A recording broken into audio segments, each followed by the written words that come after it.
Nirmala ji, thank you so much for giving us this exclusive interview, one of your first to any media outlet. This is after this monumental, historic decision of GST rationalization.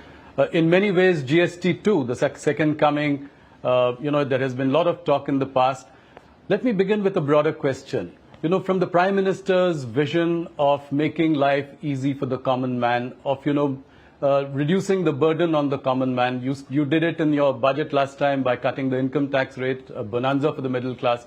What was the vision behind this? What did the Prime Minister tell you? How did it come about?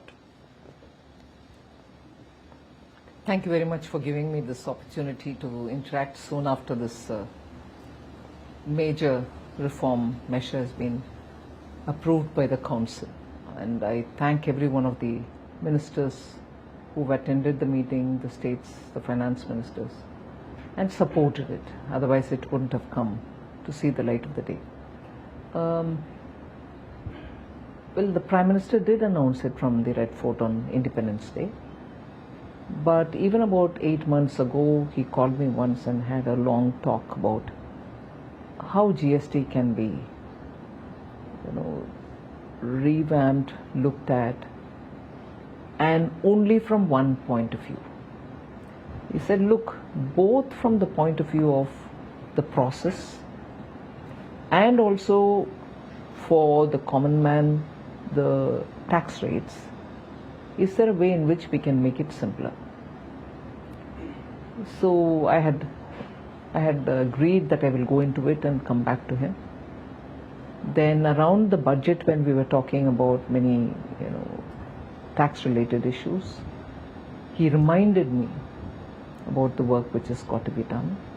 And I assured him again that time that yes, the work is progressing, and I'll come back to him. So sometime after the budget session was over of the Parliament, I said I'm somewhere close to giving him a proposal, which he can guide me further and so on. And then a bit later, much later, because the developments of May, April, when Operation Sindoor had happened, and after April priorities have been on very many different grounds. And when next opportunity came, I went, gave him a detailed description. Is that I just want, as I said at the first meeting, the simplistic or simplified, not simplistic, simplified way of doing business. So I don't want small businesses sitting at the computer, getting the auditor to do it. And also, like the way we did in the budget, respecting the middle class, respecting the taxpayer, respecting people who are really the ones out of their salaries giving the tax. We need to do something for the day-to-day indirect tax, which falls on every Indian citizen in some way or the other.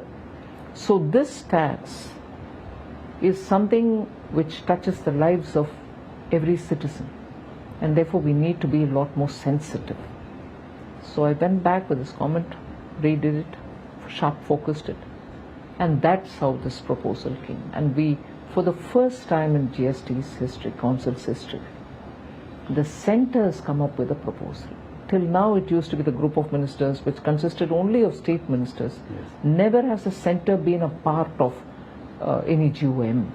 This is the first time, both in the case of the compensation cess, where the MOS finance, central government, was the chair to decide how to handle the closure of the compensation cess, and a comprehensive proposal as regards GST being given by the central government. So it's unique in very many ways. Every rule of the House, of the Council, had to be looked at afresh, yes, even to put the proposal. Yes. So I'm glad it went through the whole grind, didn't ignore any rule or expectation or the law of the GST, and has gone through. And taking everyone along. Unanimously. That's right.